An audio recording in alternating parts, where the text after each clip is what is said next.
out Dobu, but he only did have the Mac 10, so not the worst thing in the world.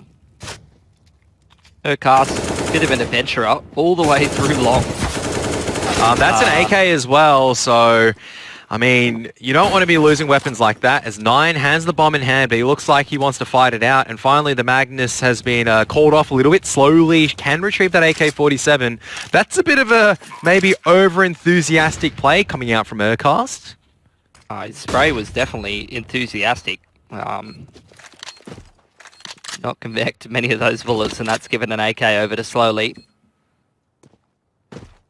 TYLOO now sizing up the buy in the next round. AK might help somebody get a little bit more utility.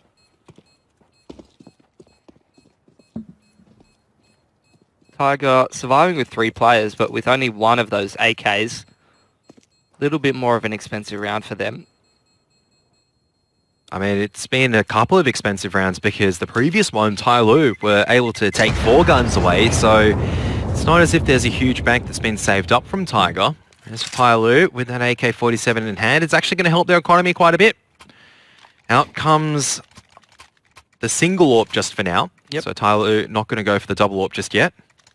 Yeah, just on Dan King.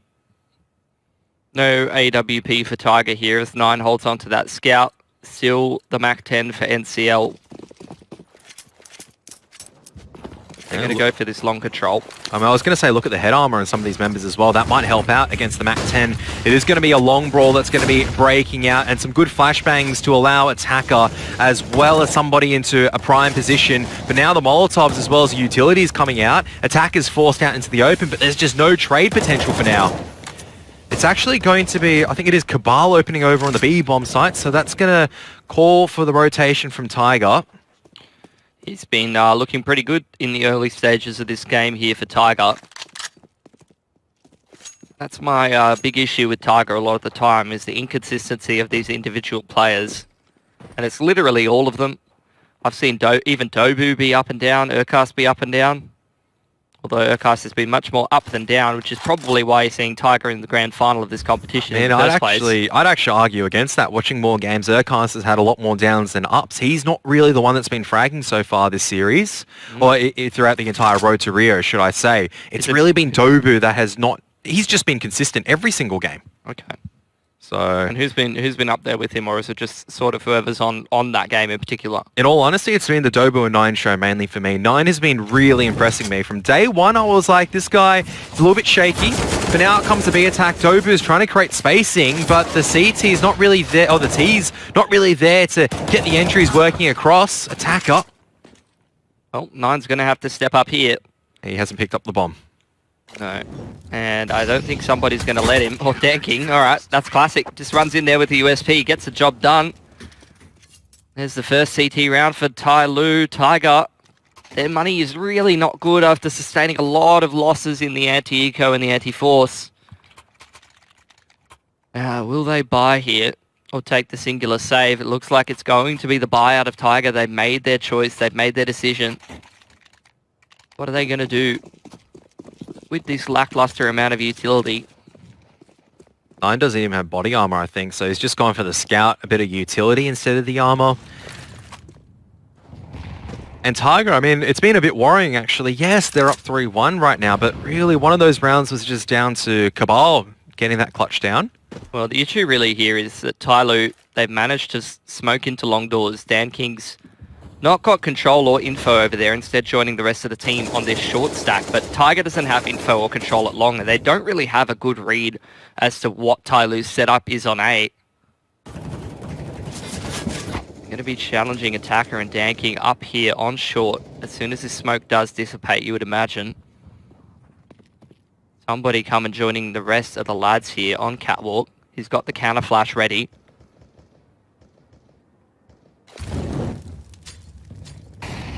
Only going to hold them back just a little bit longer. You can see 2 players holding the extremities for Tiger.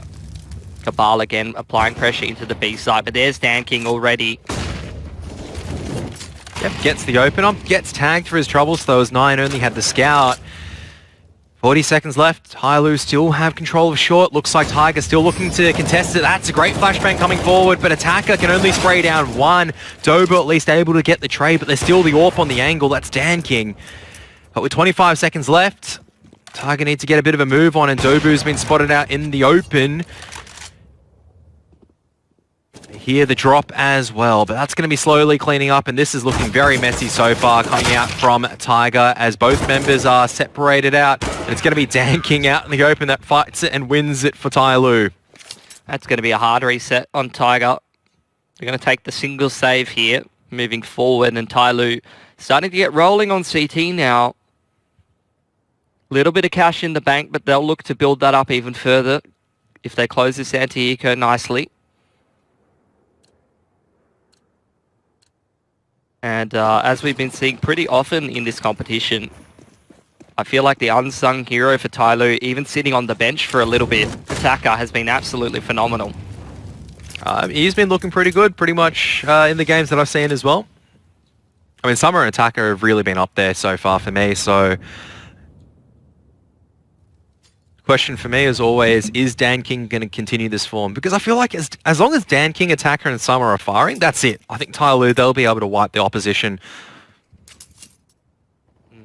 Well, slowly going to start nicely. A player whose debut tournament in TYLOO has gone quite well for the man.